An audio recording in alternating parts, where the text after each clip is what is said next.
everybody, we're here back on another job in Martinez. I want to take you through and show you what we've been up to on this one. This one is a house built in the 1920s. It's normal for this area. We're kind of close to downtown Martinez on this one. So you can see the layout here of what we've done. I'll throw some pictures up on the screen as we talk through to show you what the whole layout looked like. But essentially, we had cabinets all the way down here. We had a dishwasher, a sink. On this side we had a stove and a fridge, and then there was a big wall right here with a small little 23-inch opening door that passed through. So we eliminated this whole wall. We redid their plumbing here for their washer and dryer. Put everything in the wall because everything was exposed before. Same thing where the stove was, all the gas pipes were coming through the floor, so we pushed those back into the wall so all the appliances can get flushed. Again, you see all knob and tube wiring. So that's our next step. So kind of walk you through what we've done thus far. This is called button board and plaster. This is similar to lath and plaster, except in this case we're not dealing with slats of wood and then the plaster on top. This is a sheetrock-like material with holes in it that allow the plaster to grip onto. The issue that we have with this is that when you remove these tend to be 3/4 to an inch thick because of the first layer of the button board and then the plaster on top. So when you come through a house like this and you demo everything, this is the proper way to do it. Take everything off the walls. Don't skimp and try to save time by leaving sections intact, because first of all you need to get everything exposed so you can get rid of all these knob and tube wiring and update everything to grounded GFI arc circuit breakers and lines. And another thing is, when you're trying to match up 1/2-inch sheetrock to an inch or 3/4, you got a lot of furring out to do. So that means if you're trying to keep a section of the old wall intact and just patch it in, it actually ends up being more work than just stripping this whole thing, because now you're not having to match up to an old wall thickness with a new wall thickness. And again, then it gives you the ability to go through and update all electrical. As you can see on this side, this is the exterior wall. We have no insulation in this whatsoever, all the way down. We have absolutely no insulation in here. So again, it gives us a chance to address that issue, insulate this and bring everything up, so now they're not having a drafty house anymore.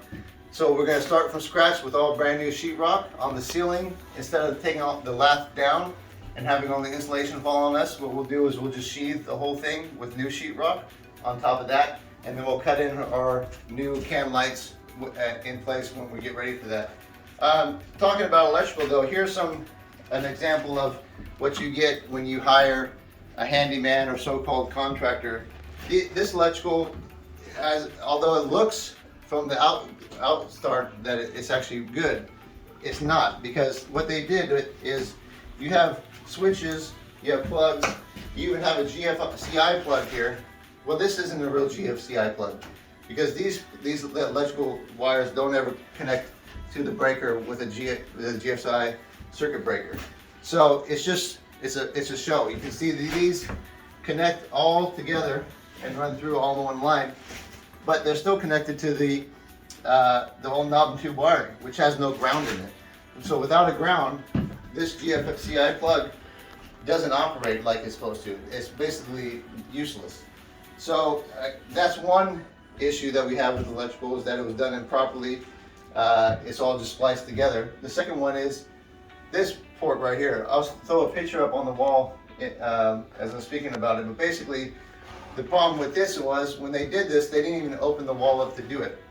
They removed the section of the trim, pushed this up against the studs between the layer of plaster, and then put the trim on top of it. So this was exposed wire that was just sitting right behind the trim.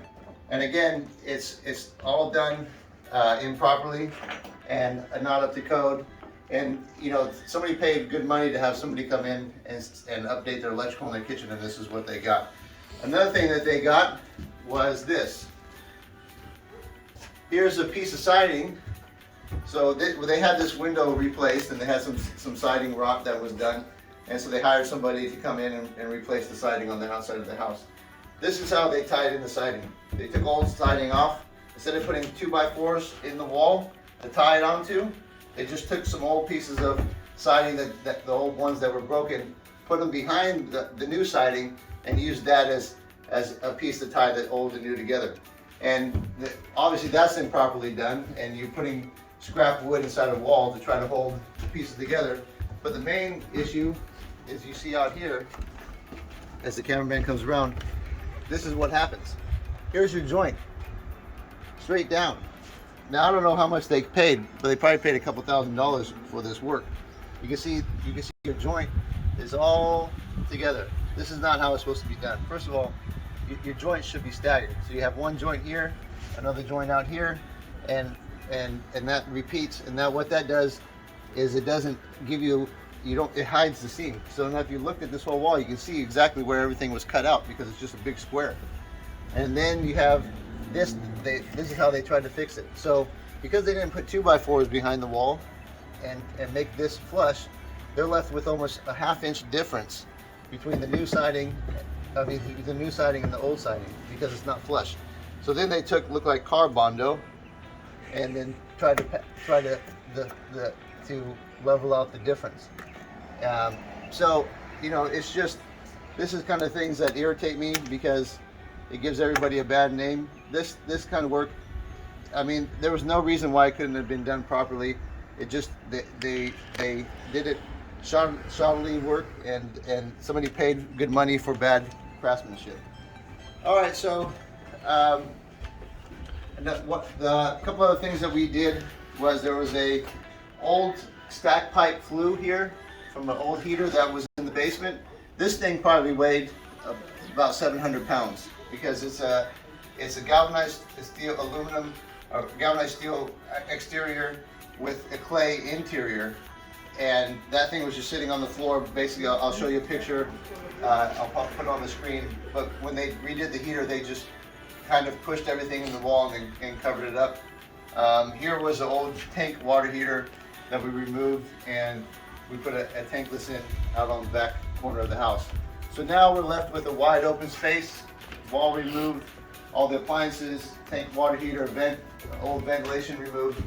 And now we'll come back and we'll start putting everything back together. One other thing I want to point out is the ½ inch plywood that we did. This is 1x4, a subfloor underneath, and it has spaces in it. It has gaps, it has cracks. From previous work, it had been cut, so there's a lot of bounce in the floor. So we're going to go over this with a luxury vinyl plank flooring, and cover all that up. And this now we start off with a brand new solid subfloor. If you can pan right here and take a look and see what was under here before. So that's what the old stuff was. So you can see we have patches in there. Some of these have knots, and the boards are broken. So instead of trying to go over this, we just start from scratch and go with a new solid subfloor, and that will add to the rigidity of this floor, and also add to the thermal, give it some insulation, so that the cold air doesn't come up from the floor. And that's about it on this one. So we'll bring you back later on and show you the updated work as we proceed. Have a good day and take care.